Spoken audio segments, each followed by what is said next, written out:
Good evening, I'm Revipen. I will show you a build for the Ascension mission in Warframe. To enter this mission, you must complete the main quest and complete the Jade shaded quests. Note that there are some spoiler elements. Let's start with a quick review of the flow of this mission and the rewards.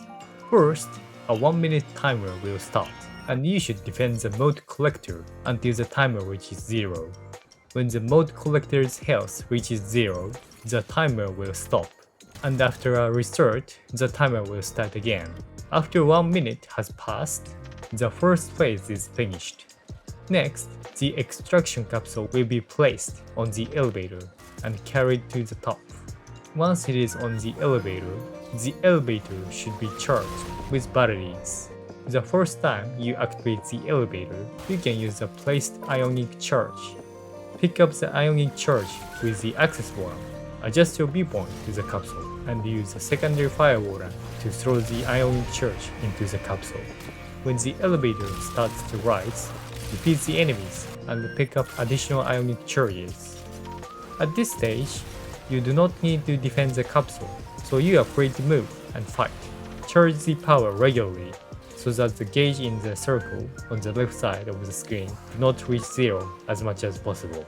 In rare cases, there is a boost Ionic charge in the room at the same height as the elevator. When the boost version is turned on, the elevator will accelerate. Look for the rooms that are about the same height as the elevator regularly. Note that it won't appear in a place too far away from the elevator. The Ionic charge is indicated by a green icon, while the boost version is indicated by a double icon. Pay attention to the icons. Warframes as well as operators can pick these up, so if you are confident in your operator's skills, you can carry 2 at the same time. You can carry 1 while in Warframe and pick up the other one in the operator mode. If you return to Warframe mode, one of them will disappear. Keep in operator mode and throw the one you are holding into it. You can then return to Warframe and throw the second one in. While collecting Ionic charges, collect the sister beacon, which sounds like this, before the elevator reaches the top. If you reach the top with 3 beacons collected, a sister will appear, available only for Ascension missions.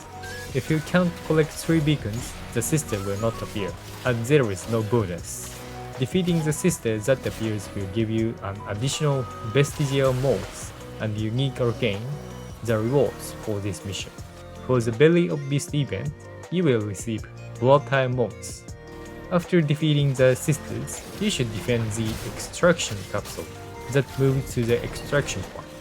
In the end, this capsule works the same way as the mote collector in the first stage. Try not to damage it. When its health reaches 0, the capsule will stop.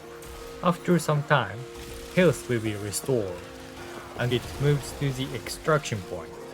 The mission is complete when you reach the extraction point. Then, you will get the relic and Jade parts blueprints. Vestigial and volatile motes acquired can be exchanged for various items from all displays at the Mercurial relay. Enter the relay, press the gear bottom, select the icon you have seen, and it will take you to Audis location. The event item, Volatile Modes, is only available for limited time, so make it a priority to exchange arcane before them. Vestigial modes can be exchanged for Jade parts blueprints and new arcane. This is an overview of Ascension mission flow and rewards. Now let's look at the builds from here. I have created 2 different builds for you this time. The initial build is Zephyr Prime build. I choose Zephyr this time because of its suitability for the Ascension mission. The first ability allows her to fly up freely on the high and low stages, and the third ability nullifies the enemy's fire. If you can use the Helminth system, include the Banshee's ability in the second ability. This will eliminate the Jade Xmas beam, and with the fourth ability and the melee weapon, you can also defeat the sisters quickly. Now, let's see the build of Zephyr Prime. First, we will use Stretch, Augur Reach, which can be got from the bounty mission in Syndicates, and overextended from the corrupted mod to maximize the range of the abilities. For the X class, use primed sure-footed, a login bonus to prevent falling over. Then, ensure survivability with rolling guard adaptation, which you can get from the arbitration mission. Buy other white prime mods from traders. The augmentation mod, Thumbnail Crows, can be got from Red Veil and New Loka. This mod is necessary to defeat the sister quickly. Be sure to install it. Aura and Arcane are your choice. I choose Energy Siphon and Arcane Energize this time, because I'm worried about not having energy. If possible, Arcane Healing should be attached. You will no longer be affected by the radiation status effects from the sister's abilities. Let's continue with the build of the melee weapon, the Syndicates.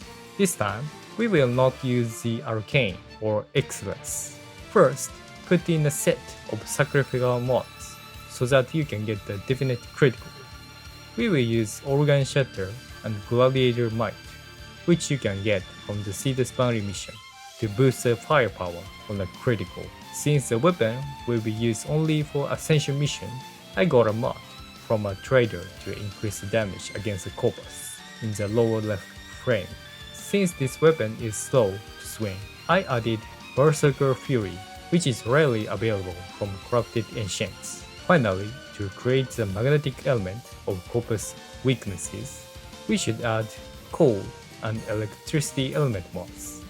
Once completed, use a heavy slam to kill the enemy. You can do a heavy slam by jumping and launching heavy melee attack towards the ground. Let's combine this with Zephyr's force ability. Place Zephyr where sisters are generated. Press and hold the force ability to activate it, and repeat the heavy slam. This will help you to defeat the sister faster. The sisters will always appear on the left side of the capsule. You can handle them if you wait for them to appear beforehand. Used in this way, Syndicates will be quite effective in this mission.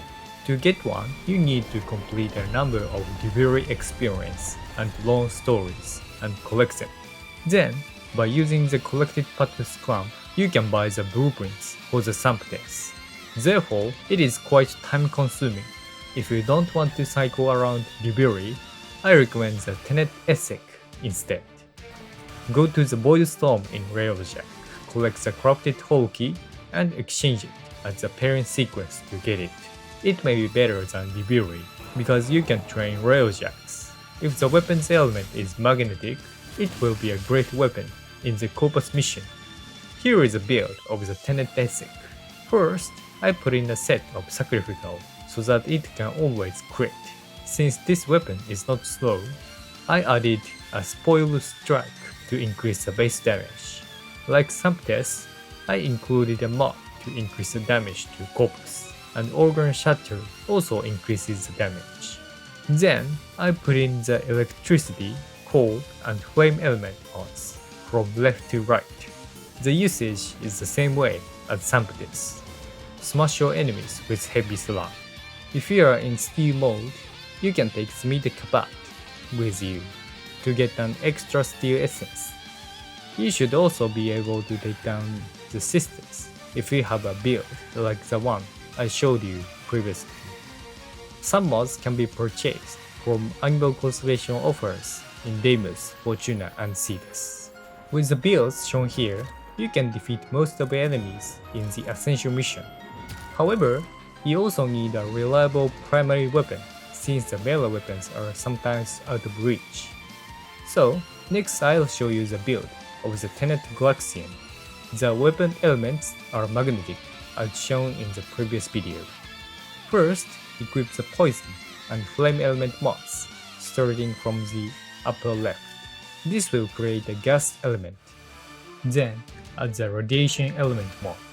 Now we have 4 elements: magnetic, cold, gas, and radiation. Next, add 2 galvanized mods that can be got from the arbitration. Next, add the rifle elementalist to increase the damage of the status effects. Then, add a mod to increase the firepower against Corpus. Also, don't forget to add the Serration to increase base damage. For extras, add Vigilante Supplies, which is available at bounties in cities. Finally, add Arcane if you like. Then, it's done. With the reworking of the status effects, the magnetic element has been reinforced, so try using it. You can easily melt enemies in Ascension mission. Let's take a break here to show you the location of the sister beacon and boost Ionic charges. In this Ascension mission, if you cannot find the sister beacon, you may lose a lot of time. Therefore, knowing where to look for them will help you speed up the mission. So, let me show you the locations as we go along. First, let's start with the location of the sister beacon.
Next is the location of the boost Ionic charges.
Finally, I'll finish this video by showing you the build of Wukong Prime.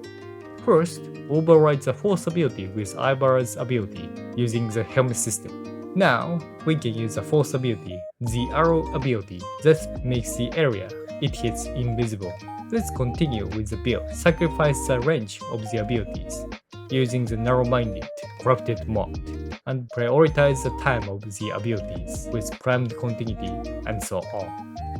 Next, secure durability with Umbral mod and adaptation, which you can get from arbitration.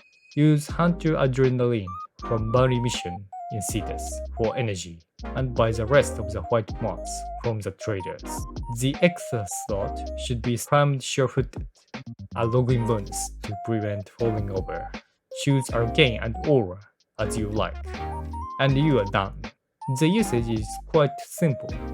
The first ability is to create an alter ego to increase firepower. Use the second ability to fly across the field in any direction to find the sister beacon if it becomes dangerous. Use the third ability to survive. If you can do this, you can at least fight. Finally, the fourth ability, Ibara, is used in the final stage of defense. If you place your viewpoint on the capsule to be defended and tap the fourth ability, you can make the capsule invisible. If you have changed the settings of the ability, you can do this by holding down the bottom. If it is difficult, activating it by sticking close to the capsule will work. After that, just wait until it reaches the final location and you should be good to go. The enemy cannot see the capsule and will not attack it. If the arrow's effect is about to run out, hit the capsule with the arrow again. This will clear the last stage easily, but there is no guarantee that will not be nerfed. This is an overview of Ascension mission and a build that looks good for it. Thank you very much for watching. Please subscribe to my channel if you want more. See you later.